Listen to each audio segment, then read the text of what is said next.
जी student अस्सलाम वालेकुम। मैं लाइव आ चुका हूँ, तो काइंडली आप लोग ज्वाइन कर लें।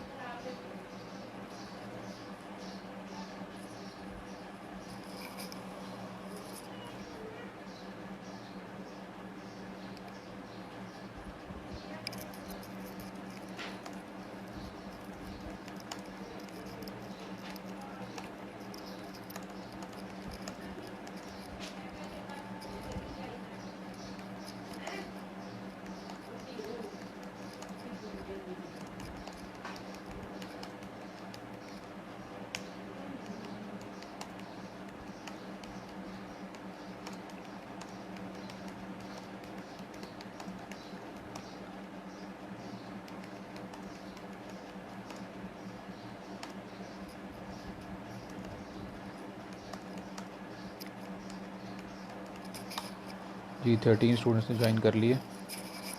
जैसे 50% ज्वाइन करते हैं हम शुरू करते हैं।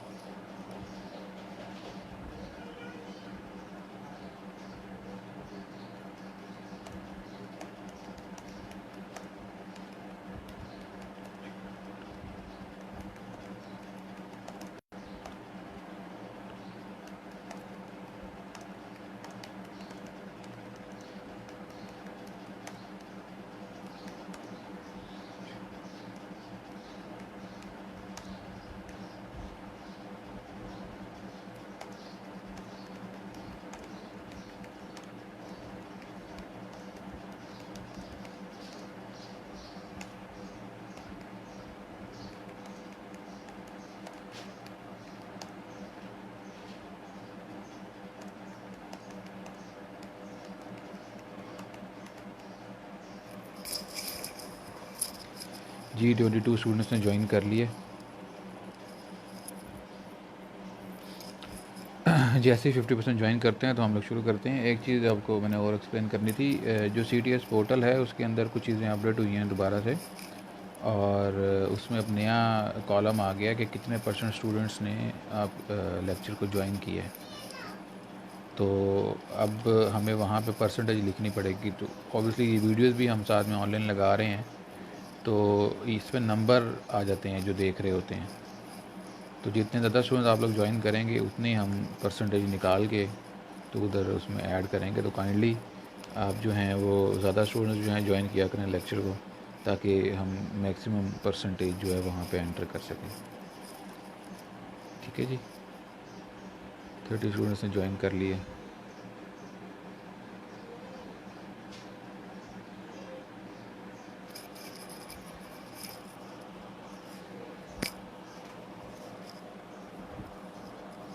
जी 33 स्टूडेंट्स ने ज्वाइन कर लिए।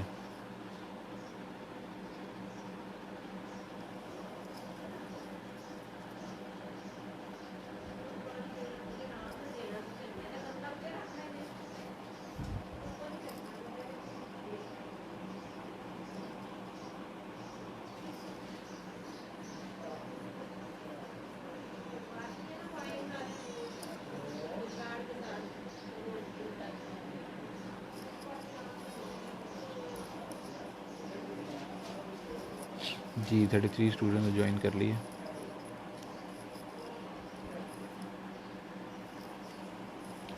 चलें हम लोग शुरू करते हैं फिर। आज का हमारा टॉपिक जो था, यस्टरडे हम लोगों ने कल सीलिंग तक जो है वो कंप्लीट किया था कि how to seal the ampoules, filled ampoules जो हैं उनको सील कैसे करना है। आज का हमारा टॉपिक जो है वो है कि जी how to prevent decomposition of product during ceiling.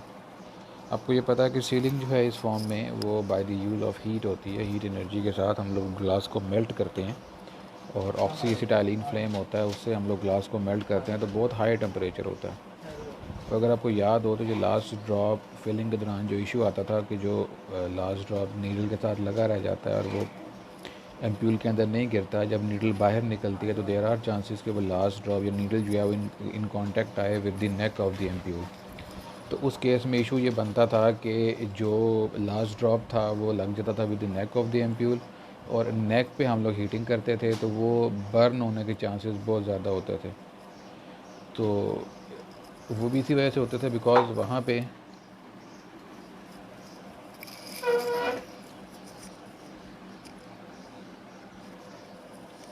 जी अब देखिएगा, अब आपको आवाज़ सही आएगी। तो ये इसलिए होता था बिकॉज हाई टेम्परेचर के ऊपर आप उसको हीट करते थे। तो यहाँ पर अब वही चीज़ दोबारा आ गई है कि हमने जो प्रोडक्ट की डिकम्पोजिशन है हाई टेम्परेचर के ऊपर ड्यूरिंग सीलिंग, उसको हमने अवॉइड करना है। कि हम कैसे उसको अवॉइड कर सकते हैं। तो उसके लिए air in the space above the product in the ampoule is replaced by N inert gas. तो सबसे पहले जब आप एम्प्यूल की फिलिंग कर रहे होते हैं तो उसके अंदर नाइट्रोजन को इंसर्ट किया जाता है, ठीक है।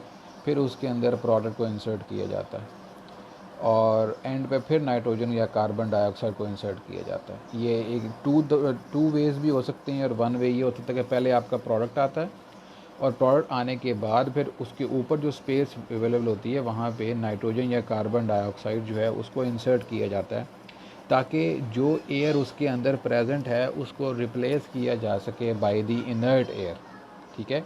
और वो इनर्ट एयर जब रिप्लेस होगी तो वो दो काम करेगी। नंबर वन, एक तो वहाँ से जो एयर है उसको रिमूव करेगी और दूसरा कोई अगर प्रोडक्ट ऊपर लगा रह गया है तो जब ये ब्लो होगी उसके अंदर तो वो प्रोडक्ट भी वहाँ से नीचे की तरफ मूव कर जाएगा या एवापोरेट कर जाएगा। दोनों केसेस में कुछ भी हो सकता है। वाइल्स एंड बॉटल्स के अंदर रबर स्टॉपर है हमारे पास। ये जो पहला मैंने आपको बताया था ये बताया था with respect to the ampoules. अगर यही काम अपने सीलिंग के दौरान कंटेमिनेशन से बचना है, सीलिंग के दौरान प्रोडक्ट के डिकम्पोजिशन से बचना है वाइल्स और बॉटल्स के अंदर, तो उस केस में आपके पास रबर स्टॉपर होता है। वाइल के केस में contamination changes are much more due to bigger openings. अब एम्प्यूल के अंदर जो ओपनिंग होती है नेक ओपनिंग वो कंपैरेटिवली छोटी होती है as compare to the neck opening of the vials. तो there are much more chances of contamination in the vials as compared to in the ampules।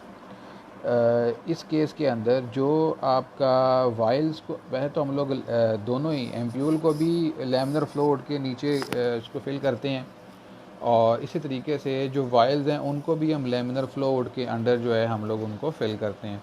क्लोरम must be filled to the mouth of the container snugly and elastically will seal the mouth rigidity. इस case के अंदर जो आपका rubber stopper होता है वो fix हो जाता है, सील कर देता है। तो रबर होता है वो जैसे ही आप उसको अप्लाई करते हैं over the neck of the while, तो अप्लाई होने के बाद आप उसको दबा देते हैं तो वो उसके अंदर फंस जाता है और उसको उसके माउथ को रिजिडली पकड़ लेता है। तो ये एक वे है सील करने का। क्लोजर इस केस में मैकेनिकली इंसर्ट किए जाते हैं और ऑटोमेटेड प्रोसेस के थ्रू क्लोजर्स को इंसर्ट किया जाता है, रबर स्टॉपर्स को इंसर्ट किया जाता है वाइल्स के अंदर। The closure surface are halogenated और ट्रीटेड विद सिलिकॉन। एक और वे ऑफ कंटेमिनेशन ये भी है कि कुछ केसेस में जो हमारे क्लोजर्स के जो स्टॉपर्स रबर स्टॉपर्स होते हैं ये सेल्फ कंटेमिनेशन का बायस बनते हैं। तो इस केस के अंदर हमारे लिए ज़रूरी है कि हम क्लोजर्स को जो है उसको ट्रीट करें विद सिलिकॉन या हैलोजन गैसेस के साथ, इनर्ट गैसेस के साथ उसको ट्रीट करें ताकि कोई किसी किस्म की जो कंटामिनेशन है वो उसके ऊपर ना रहे और सिलिकॉन उसको कवर करके तो उसकी जो रफ़ सर्फेसेज हैं उसको स्मूथ कर दे, ठीक है। जो रबर क्लोजर्स हैं held in place by aluminium cap. अब जब आप रबर स्टॉपर लगा लेते हैं तो फिर इसके ऊपर एक एलुमिनियम कैप लगाया जाता है। These caps are crimped under the neck of the vial. इसको जैसे ही आप जो रबर स्टॉपर के ऊपर ये जो कैप होता है एलुमिनियम का इसको रखते हैं और नीचे से इसको क्रिम कर देते हैं ताकि ये पकड़ ले नेक को, ठीक है। तो इसकी क्रीमिंग होती है। क्लोजर के not be remove without tearing the seal. जब तक आप इस सील को टीयर ऑफ नहीं करेंगे तब तक ये क्लोजर जो ऊपर लगता है ये रिमूव नहीं होगा। जब तक ये रिमूव नहीं होगा तब तक you can't reach the inner seal for the penetration. So इसलिए जो रबर सील है वहाँ तक पहुँचने के लिए इंजेक्शन को सिरिंज को उसमें पेनिट्रेट करने के लिए इंजेक्ट करने के लिए ज़रूरी है कि आप जो एल्यूमिनियम कैप्स हैं रबर स्टॉपर के ऊपर उनको टीयर अप करें और ये टीयरिंग जो है फिर टेम्पर प्रूफिंग का भी काम करती है। जहाँ तक बात है aluminium cap, centre of the cap can be remove to expose rubber seal. ये पूरे का पूरा एल्यूमिनियम कैप जो है ये रिमूव नहीं होता, रादर इसकी जो सरफेस होती है सरफेस के सेंटर का पार्ट जो है वो टीयर ऑफ करते हैं। जस्ट लाइक जैसे आप जो ये बेवरेजेस का या सॉफ्ट ड्रिंक का जो टिन कैन लेके आते हैं तो उसके ऊपर जो लिड के अंदर एक जगह बनी होती है इसको आप खोलते हैं, वहाँ से आप उसको ड्रिंक करते हैं। तो वो पूरा का पूरा लिड ओपन नहीं होता। इसी तरीके से इसके अंदर भी जगह बनी होती है, उसको आप टीयर ऑफ करते हैं तो नीचे आपको रबर जो है वो स्टॉपर मिलता है, जिसको आप फिर पियर्स कर सकते हैं बाय द नीडल। ठीक है, तो इस तरीके से ये जो वायल्स और एम्प्यूल्स हैं उनको हम लोग सील करते हैं ताकि कंटेमिनेशन से बचा जा सके। नेक्स्ट जो टॉपिक है हमारा वो स्टीरिलाइजेशन का टॉपिक है, और ये टॉपिक जो है स्टीरिलाइजेशन का, ये आप लोगों ने डिटेल में स्टीरिलाइजेशन बहुत दफ़ा पहले जो है वो पढ़ी भी है, तो मैं वही चीज़ें कुछ आपके सामने दोबारा से रिपीट करूँगा। पेरेंटल प्रोडक्ट्स को जब हम लोग फिल कर लेते हैं, सील कर लेते हैं, तो फिर उसके अंदर मेजरली हम लोग फिर टर्मिनल स्टीरिलाइजेशन की तरफ जाते हैं। ये वो स्टीरिलाइजेशन होती है जो फिलिंग और पैकिंग के बाद हम लोग लास्ट स्टेप में करते हैं, ताकि अगर इन तमाम जो हमने एक प्रोसीजर यूज़ किया है जिसके अंदर हमारे पास हमने कोशिश ये की है कि हमारा प्रोडक्ट कंटेमिनेट ना हो और कोई भी फॉरेन मैटर उसके अंदर ना जाए, लेकिन फिर भी इसके बावजूद अगर कोई मैटर, कोई बैक्टीरियल ग्रोथ के चांसेस हैं, तो वो बिल्कुल हम एट द एंड आर्स हम उसको भी ख़त्म करते हैं। और वो कैसे करते हैं कि एम्प्यूल जब फिल हो जाता है, वाइल जब फिल हो जाती हैं, तो उनको फिर फाइनली मार्केट करने से पहले उसको आप टर्मिनली स्टेरलाइज करते हैं। अच्छा, अब ये सारा प्रोसेस जो है ये लगता तो बड़ा अच्छा करने में, लेकिन ये तमाम प्रोडक्ट्स के लिए नहीं किया जा सकता। जो थर्मोलेबाइल प्रोडक्ट्स हैं या कुछ ऐसे प्रोडक्ट्स हैं जो प्रोटीनियस नेचर के हैं, जो प्रोटीनियस बायो फार्मास्यूटिकल्स हैं, उन केसेस के अंदर उनको हम लोग फिर स्टेरलाइज नहीं कर सकते, और there should be some non thermal methods. For example filtration का मेथड है या गैसेस के थ्रू हम लोग स्टेरलाइज कर सकते हैं, और उस केस में ये सारा प्रोसेस फिलिंग से सीलिंग से पहले होगा। फिलिंग और सीलिंग के बाद नहीं हो सकता, बिकॉज फिल्ट्रेशन भी पहले होगी और इनर्ट गैसेस का यूज़ भी पहले होगा। Suspension emulsion colloids oleaginous solutions that are thermolabile, each separately sterilized and then product is filled aseptically। कोई भी ऐसा प्रोडक्ट जो थर्मोलेबाइल है, चाहे वो इमल्शन है, चाहे वो आपका इमल्शन है, सस्पेंशन है, कोलाइड्स हैं, वो हमेशा फिलिंग से पहले स्टेरलाइज होंगे। फिलिंग के बाद वो एक ही मेथड रह जाता है आफ्टर फिलिंग, वो होता है थ्रू हीट। तो हीट क्योंकि वो ख़राब करेगी, इसलिए आप उनको हीट के थ्रू नहीं कर सकते। Assessment of aseptic processing based on contamination rate resulting from the periodic processing simulation using media fills. Contamination rate no greater than 0.1% at 95% had generally considered satisfactory। आपको अगर याद हो तो हमने फिलिंग से पहले मीडिया फिल स्टडीज़ पढ़ी थी। मीडिया फिल स्टडीज़ ये कहती थी कि अगर आपने टेस्ट परफॉर्म किया मीडिया फिल स्टडीज़ का और कंटामिनेशन रेट जो है वो 0.1% या 95% कॉन्फिडेंस इंटरवल से कम है, तो फिर आपका प्रोसेस पास है। तो यही चीज़ यहाँ पे मेंशन की हुई है कि अगर आप अपना जो साथ में प्रोसेस स्टिमुलेशन जो आपने पीरियोडिक प्रोसेस स्टिमुलेशन करके चेक किया था, अगर वो रेंज इससे बेहतर आ रही है, तो आपका प्रोसेस जो है वो बिल्कुल ठीक है और आप इसको कंटिन्यू कर सकते हैं। जहाँ तक स्टीरिलाइजेशन की बात है, तो इसमें आम तौर पे हम लोग 3 किस्म के स्टीरिलाइजेशन जो हैं वो परफॉर्म करते हैं। पहली जो टाइप है वो कहलाती है रेडिएशन स्टीरिलाइजेशन। जो रेडिएशन स्टीरिलाइजेशन है ये alternative to terminal sterilization method हम लोग यूज़ कर सकते हैं। ठीक है, gaining some momentum these days हम लोग रेडिएशन स्टीरिलाइजेशन को यूज़ कर रहे हैं in place of terminal sterilization method, क्योंकि टर्मिनल स्टीरिलाइजेशन मेथड जो है वो ऑटोक्लेविंग के अंदर होता है और वहाँ पे हीट जो है वो जनरेट होती है और हीट थर्मोलेबाइल सब्सटेंस को ख़राब कर सकती है। तो ऐसे सब्सटेंसेस जो थर्मोलेबाइल होते हैं उन केसेस में we can use radiation sterilization as an alternative.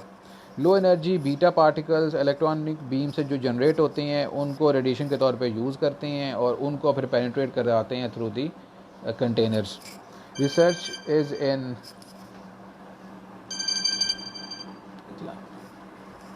Taimur बेटा, आपको तो इस वक्त मेरी क्लास सुननी चाहिए, आप मुझे फ़ोन कर रहे हैं। क्लास के बाद बात होगी या फ़िलहाल आप आके क्लास के लिए ज्वाइन करें। अच्छा ठहर ज़रा, मैं उसको मैसेज ही करूँ।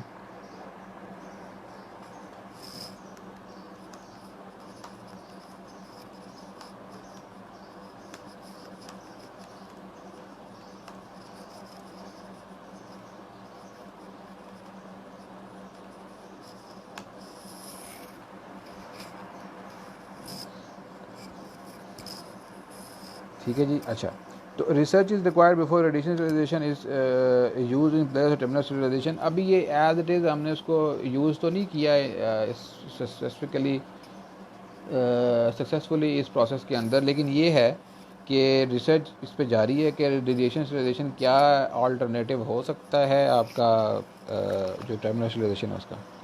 दूसरा प्रोसेस जो स्टेरिलाइजेशन का हमारे पास आता है वो ड्राई हीट स्टेरिलाइजेशन आती है। इसके अंदर जो हमारे पास सॉलिड्स हैं वो उससे हम हाई टेम्परेचर पे लॉन्ग हीटिंग पीरियड्स के लिए हम उसको स्टेरिलाइज़ करते हैं। ग्लास वेयर्स हो गए, मेटल वेयर्स हो गए, इनको हम लोग ड्राई हीट से स्टेरिलाइज़ करते हैं। आमतौर पे आपके एम्प्यूल्स हैं, वायल्स हैं, उनके कैप्स हैं, उनके स्टॉपर्स हैं। इसके अलावा हमारे पास जो हमारा प्रोडक्ट है, फॉर एग्ज़ाम्पल हमारे जो मशीन के वेयर्स हैं, जो पार्ट्स ऐसे हैं जिनको हम लोग स्टीराइल करना होता है, जो इन कॉन्टैक्ट आते हैं विद द प्रोडक्ट, उनको हम इसमें स्टेरिलाइज़ कर सकते हैं। और जब स्टेरिलाइजेशन हो जाती है तो इन इक्विपमेंट को हमें ड्राई रखना होता है, पायरोजन फ्री इनको ड्राई हो जाते हैं, पायरोजन फ्री हो जाते हैं और स्टीराइल हो जाते हैं, ठीक है। लेकिन जो पायरोजन फ्री वाला कॉन्सेप्ट है वो तभी पॉसिबल है जब आप लॉन्ग टाइम के लिए इसको ड्राई हीट स्टेरिलाइजेशन को यूज़ करें, ठीक है। सो उसके लिए जो टेम्परेचर डिटेल्स हैं वो पहले आप लोगों ने पढ़ ली हैं, वो यहाँ पे मैं आपको एक्सप्लेन नहीं कर रहा।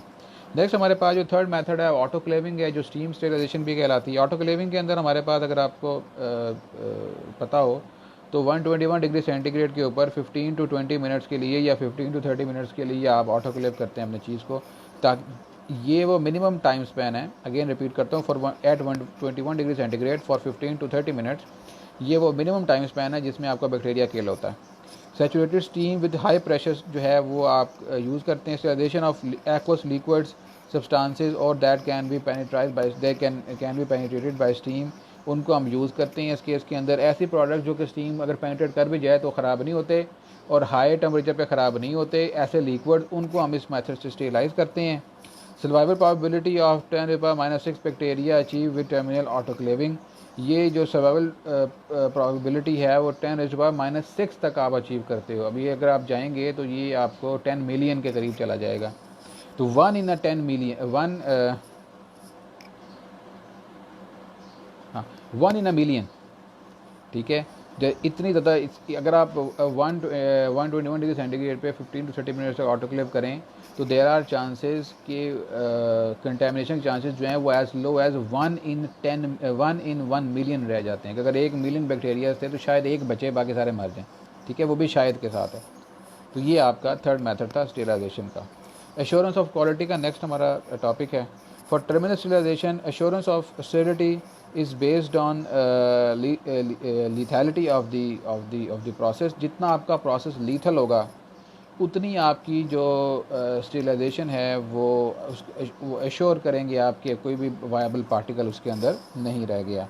फॉर एसेप्टिक प्रोसेसिंग, जहाँ तक ये आपका था कि टर्मिनल स्टेरिलाइजेशन के लिए था।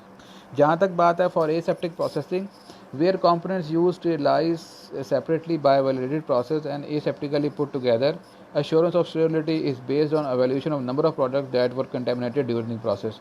जो aseptic प्रोसेसिंग है टर्मिनल स्टेरिलाइजेशन से पहले, उसके अंदर वही मीडिया फिल स्टडीज़ हैं, उसके अंदर वही प्रोसीजर्स हैं बाकी सारे, जिसको आप यूज़ करते हो और यूज़ करने के बाद आप देखते हो कि आपका प्रोसेस के अंदर किस किस टाइम पे कितनी कंटेमिनेशन आई थी, और तमाम डाटा को आप फिर टुगेदर पुट करते हो और उसके बाद देखते हो कंटेमिनेशन के जो टाइम स्पैन था वो कब कब था। जब प्रोसेस शुरू हुआ तब कितनी कंटेमिनेशन थी, जब प्रोसेस एंड हुआ तब कितनी कंटेमिनेशन थी, दरमियान में कितनी कंटेमिनेशन हुई प्रोसेस, तो वो सारा कुछ हम लोग वहाँ पे चेक करते हैं। Temperature use in autoclave lower than of dry sterilisation equipment made up of rubber and polypropylene may be sterilised by containing time and measure carefully.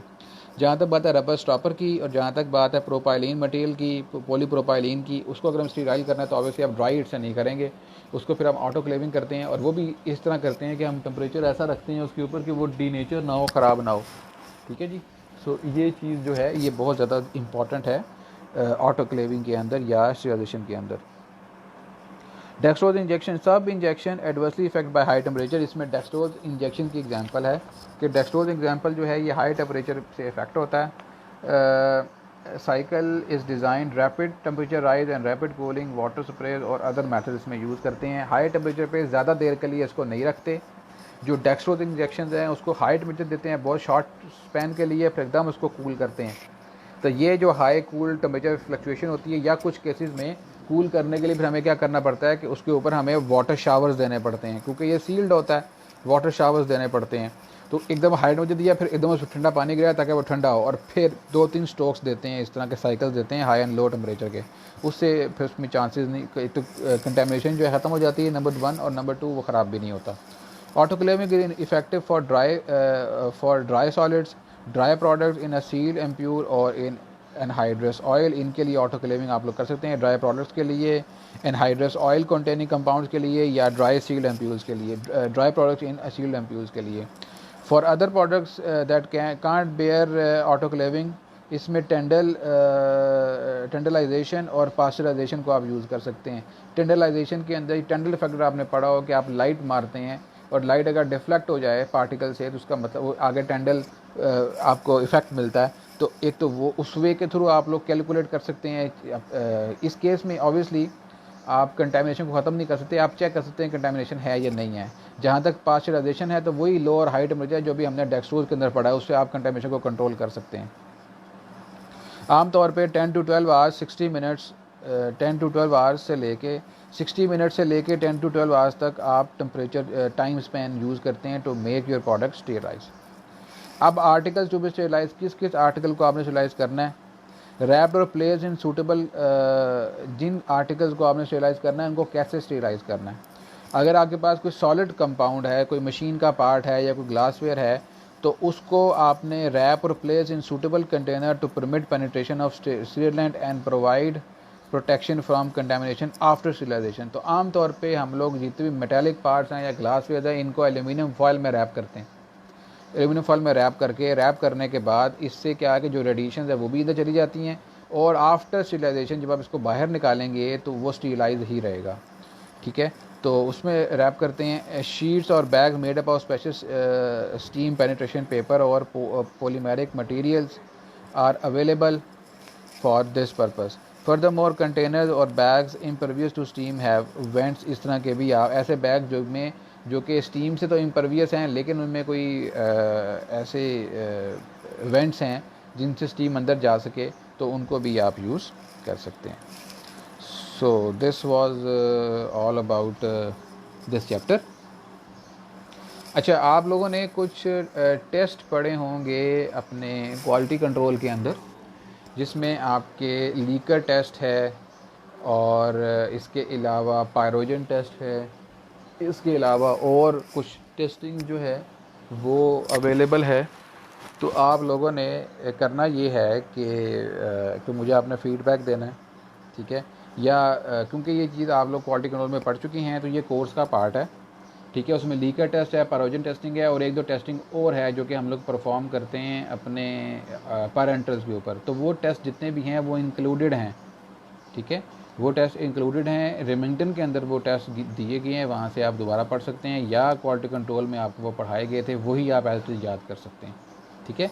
तो वो टेस्ट हैं क्वालिटी कंट्रोल टेस्ट फॉर पैरेंटल्स का topic है, ये included है आपकी study के अंदर। अगर आप लोगों ने नहीं पढ़ा तो आप लोग मुझे बता सकते हैं, मैं आपको पढ़ा दूंगा। अगर आपने पढ़ा है तो वेरी गुड, वही आपने उसको इंक्लूड करना, मैं बार बार चीज़ों को रिपीट नहीं करूँगा। तो जी ये चैप्टर हमारा कंप्लीट हो गया। इसके बाद जो है इंशाल्लाह अगर देखा जाए तो एक चैप्टर हमारे पास पीछे रह गया, और वो चैप्टर है हमारे पास, बल्कि मैं अभी आपके लिए ज़रा सिलेबस ओपन कर लेता हूँ ताकि आपको मैं बता सकूँ कि क्या चीज़ जो है वो अब रह गई है।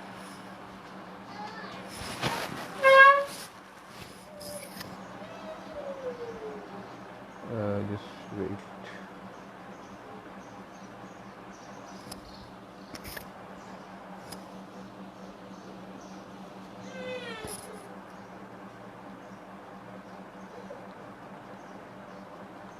जी बेटा क्या हुआ है, आप करो ना इस पर। ये किसने दी है आपको कॉपी? क्या नहीं आ रहा? क्या दिखाओ, याद तो रहा, ये देखो, पकड़ो, क्या करना है?